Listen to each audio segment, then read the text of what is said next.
Idol, gusto ko magka-abs. Anong program? Walang program. Calorie deficit. Pababayin natin yung body fat natin.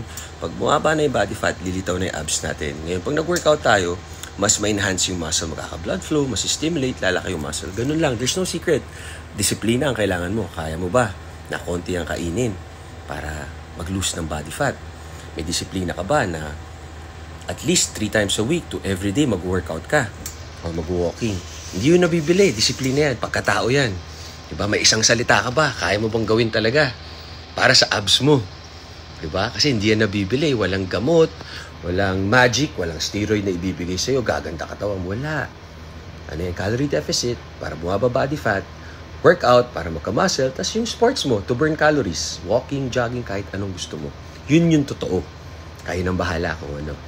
Tama kayo, mali ako, I'm not your doctor. Do what works for you. Happy, healthy.